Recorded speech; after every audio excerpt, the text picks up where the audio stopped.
All right, so in lesson 14, we are going to learn about maximum and minimum function values. Those are y values. There's all sorts of real-world situations for why you'd want to find the maximum or minimum function value.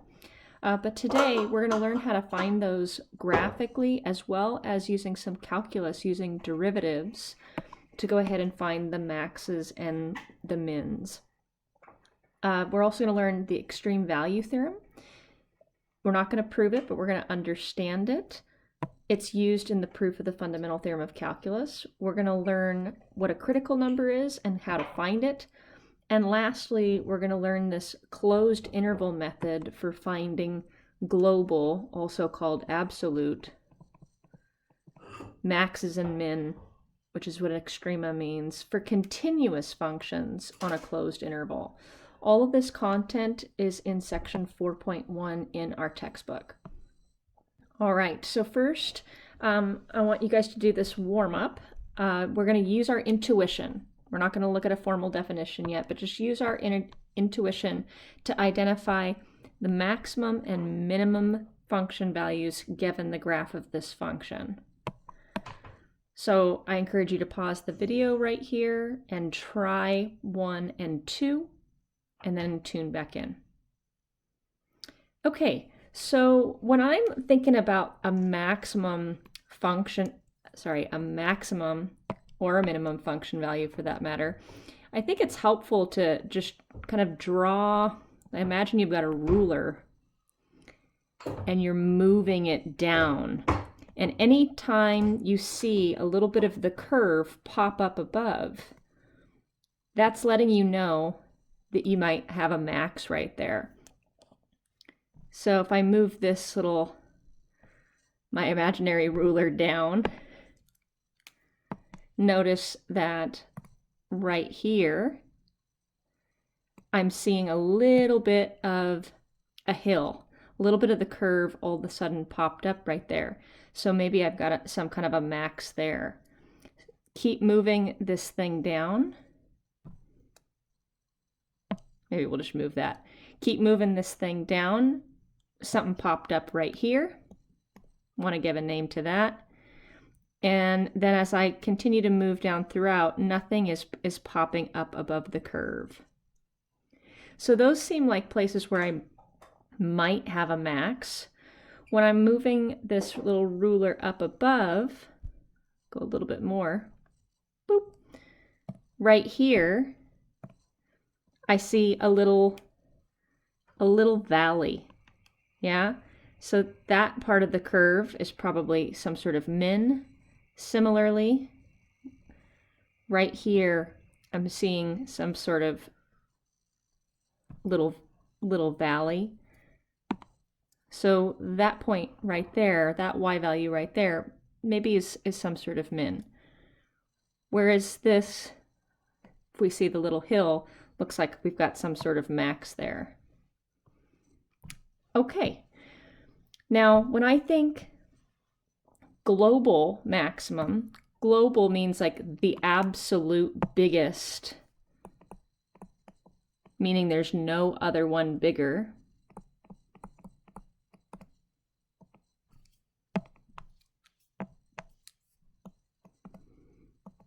Largest y value, which in this case looks like y is 5.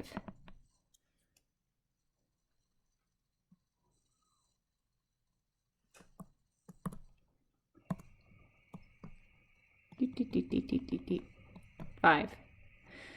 When I think global minimum, again, global meaning like in the entire world, on the entire domain of this function, the absolute smallest y value,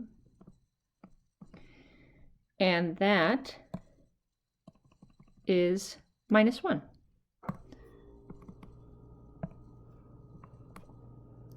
Local means like in your neighborhood, right? So if I was just zooming in, zoom, zoom, zoom, and I'm not seeing any part of the graph except for that little that little valley, y equaling 0 is the smallest y value there. So a local, oh, and I'm doing, it says max right here, so let's go ahead and do this one, minimum. So how about for local, relatively small y value? 0. But also, notice that if I'm zoomed in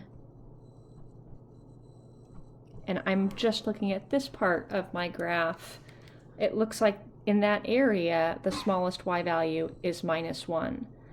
So -1 happens to be the absolute minimum, which is also a local minimum.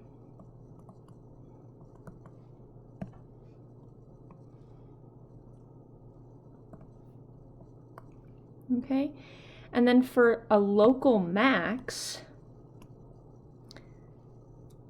if I'm zoomed in right here and I'm only looking at this part of the graph, it looks like the largest y value is +3. So y equals +3 is a local maximum, relatively large y value. And again, when I'm using the word relatively, that's me zooming in and just looking in this part of the graph. 3. Now, it would be completely understandable if you thought at this end point, the largest the y value is 2, right?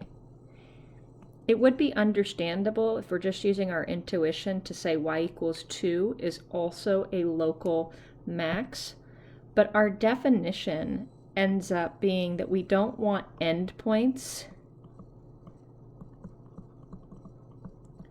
to be local extrema, local maxes or mins. Global, on the other hand, can be, and we'll talk about why in a little bit. This is a little end point.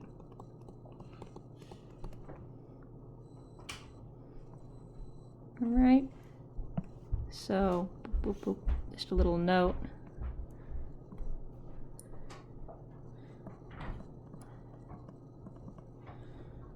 Y equals 2 is not a local max.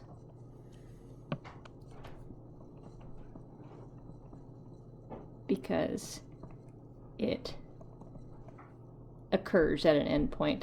How about we just say it is an endpoint.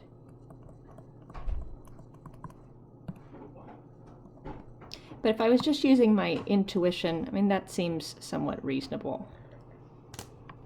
Okay, so now let's go ahead and get to our more formal definitions. Okay, so the word extrema refers to both maximum and minimum y values at the same time. When we talk about extrema, there are 4 types. You can have local maximums, which are also another word for that is a relative maximum. And you can have local minimums or relative minimums. And then we can have global maximums, also called absolute maximums, or global minimums, also called absolute minimums. When I talk about a local minimum, y equals f of x, that function has a local min at a particular value in the domain at x equals c, if and only if this y value, f of c, is the biggest y value for all x values near c. Maybe we even just write that in English and not math. F of C is the biggest or the largest y value for all x values. That's a ES. Near C. And you can write that a little more slickly. We can say f of C is greater than or equal to f of x for all x. And you could say in I containing C, in some sort of open interval, some sort of neighborhood containing C. How about we just go back to for all x near C. And that word near is why this guy right here, y being 2, is not a local max. Because if I consider x values in some sort of open neighborhood containing 6, are all of those y values bigger than 2? Well, they aren't, because there are no x values in the domain that are bigger than 6. And you could define local maxes from the left and from the right. We just don't do that, right? So that word near, meaning in some sort of little open neighborhood containing x equals C, in this case x equaling 6, well, there's no x values to the right of 6. So that's why endpoints, we do not consider them to be local maxes or mins, local extrema.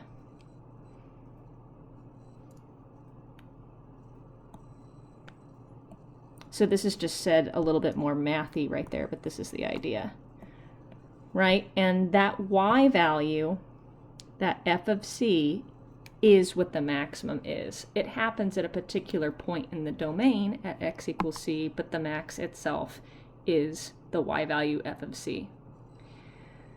So similarly, if we're now talking about local mins, this is going to be almost exactly the same, but instead of largest, we're going to write smallest. Right, so if y equals f of x is a function, having a local minimum or a relative minimum is another name for that, at x equals C, then what's got to be true? F of C is the smallest y value for all x values near C. I mean, f of C is less than or equal to f of x for all x in some sort of open neighborhood containing C. We'll just write near C. Okay, and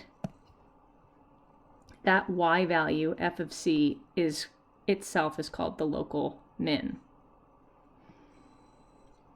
Global maxes and global mins, on the other hand, can occur at the endpoints.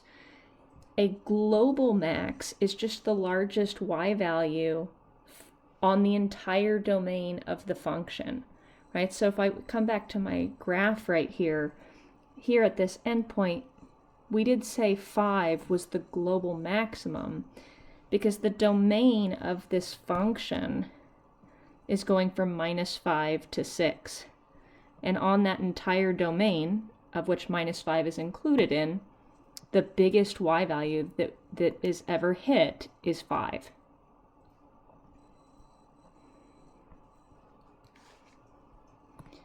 So f of C is the largest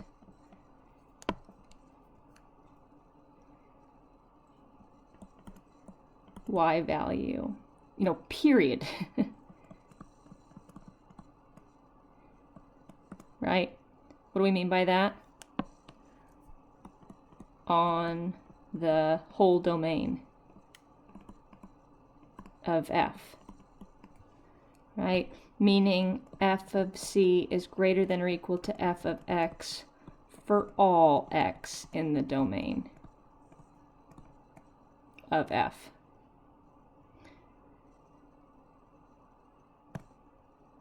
Actually, we could make these colors match.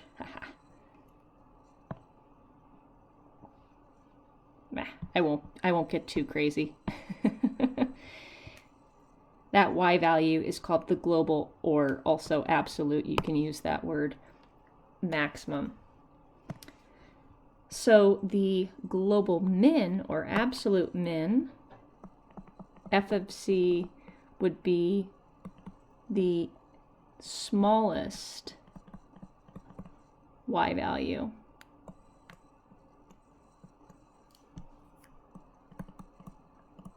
Again, period, meaning on the entire domain.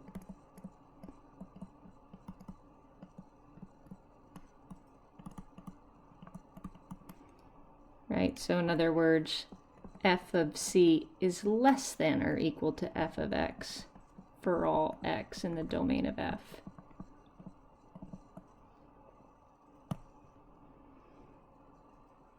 That y value, f of c, is called the global minimum. All right, so now I want us to use these definitions to find any local or global extrema for the functions graphed below. So what if we start with maximums? If here is my little ruler bar, the first time that I see any sort of the curve popping up, it's right here, but that circle is open, meaning y values get closer and closer to 4, but they never actually get there. So because that's open,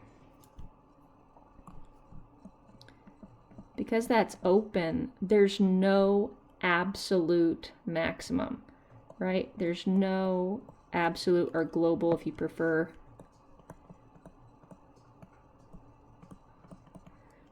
If I take my ruler and I'm moving it down,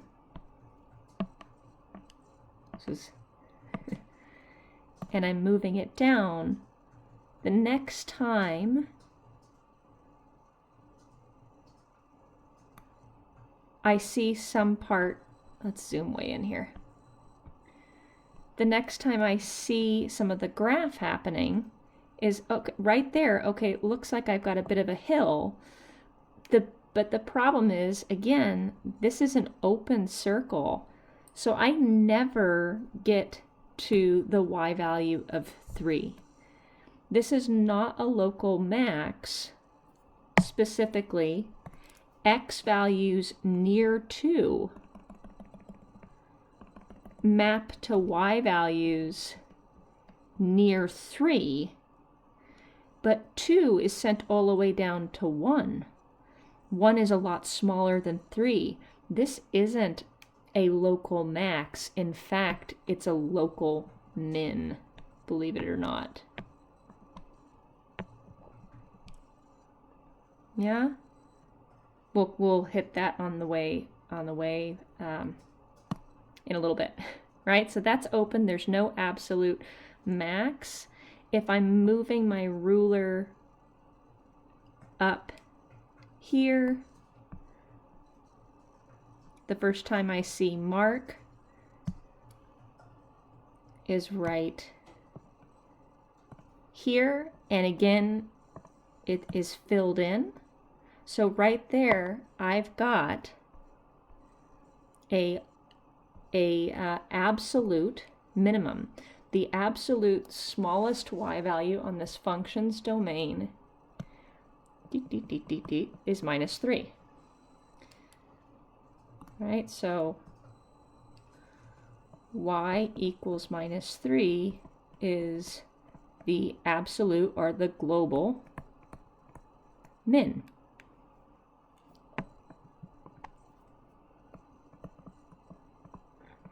Minimum. Moving up, let's come back to that weird little dot and open circle in a second.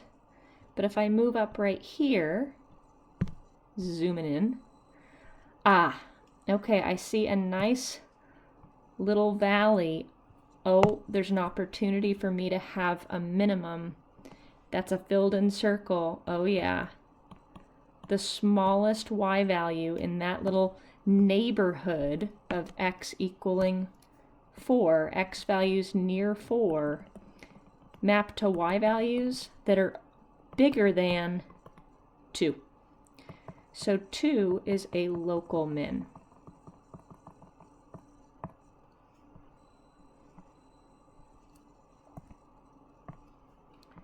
Y equals 2 is a local minimum. And now the kind of strange case.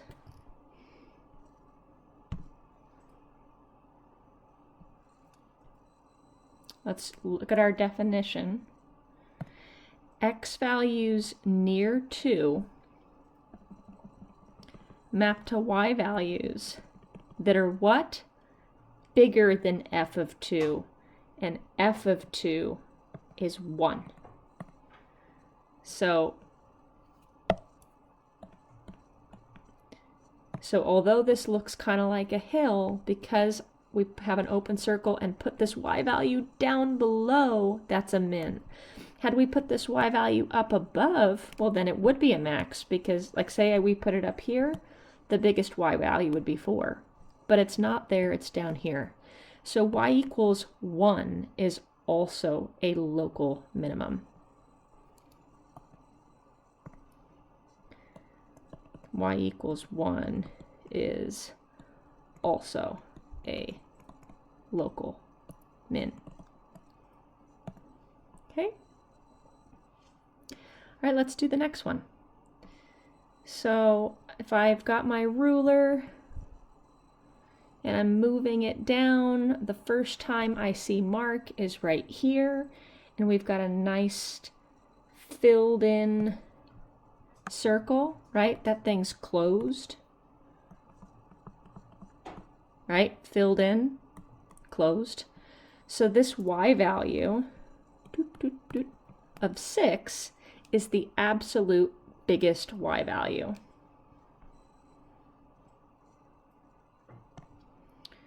Y equals 6 is the absolute or global max. It's the biggest y value.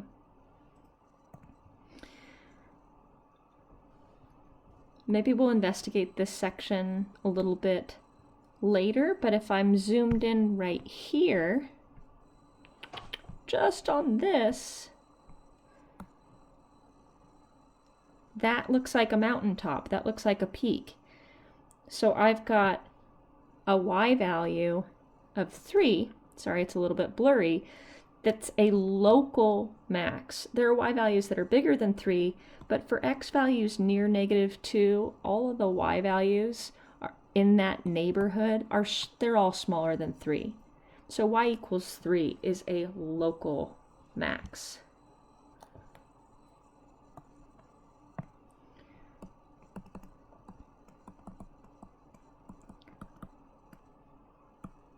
Maximum.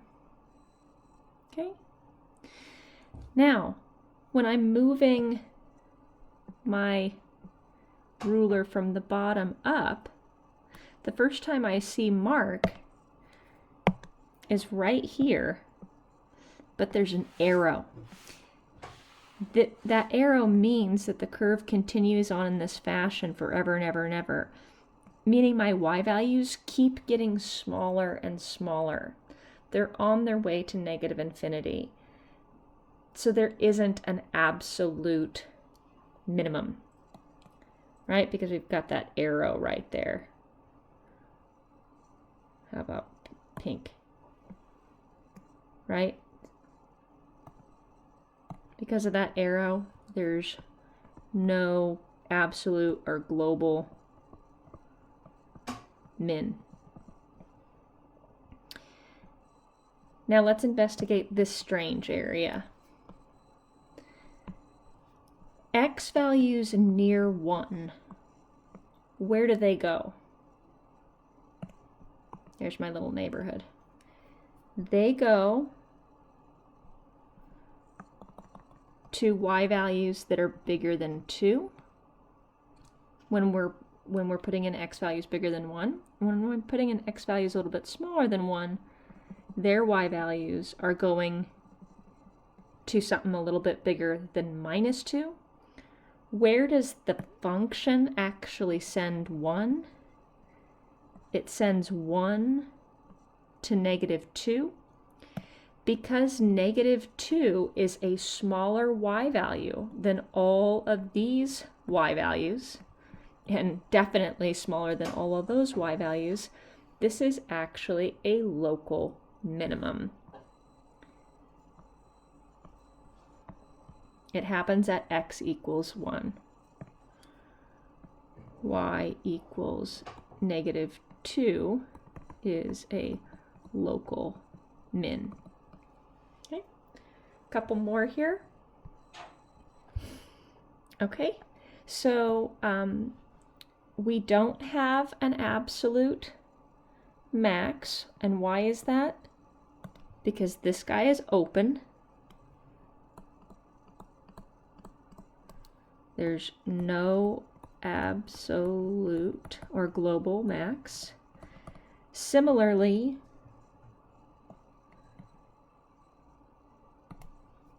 because we've got that arrow right here, the y values just keep getting more and more negative. They're approaching negative infinity.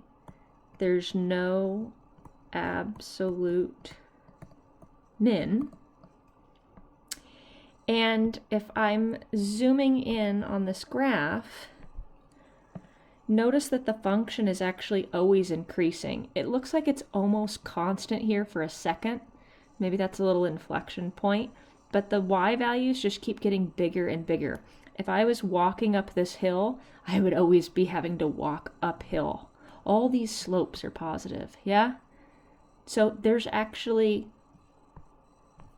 it's not like it comes like that, and then I can talk about having some sort of local max or local min. It's always increasing. In between -4 and 4, there is no local extrema either. So you're not guaranteed to have them, right? There's no local, I'm going to say max and min at the same time, extrema, right? This function is always increasing.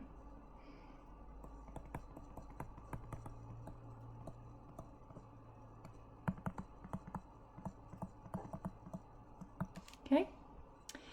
And then lastly, this is kind of a strange example, this constant function of y always being 3. Now, if I was just using my intuition, like, is there a smallest y value?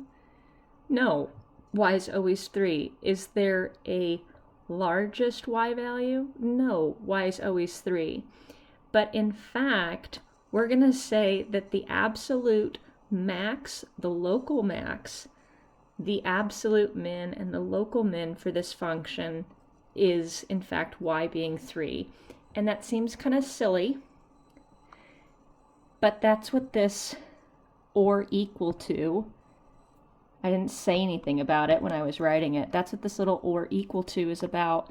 And the reason being is in the fundamental theorem of calculus, we're going to use the extreme value theorem, and I sure would like the fundamental theorem of calculus to apply to constant functions. So it seems a little silly, but y equals 3 is the absolute or global max and min, right? And it's also, those are ands. Maybe I should just write it. And local max and min. Okay? Seems silly. So some observations just to note is that maximums and minimums need not be unique. you could hit them more than once.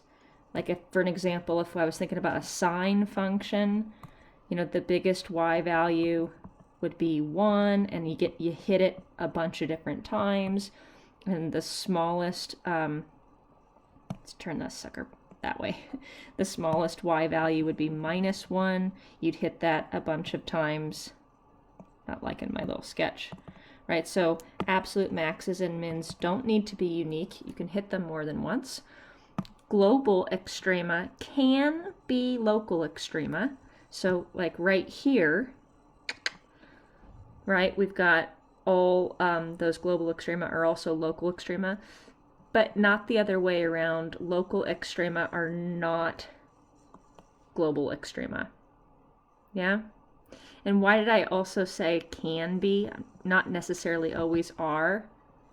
That's the whole thing at the end point. Yeah? Okay.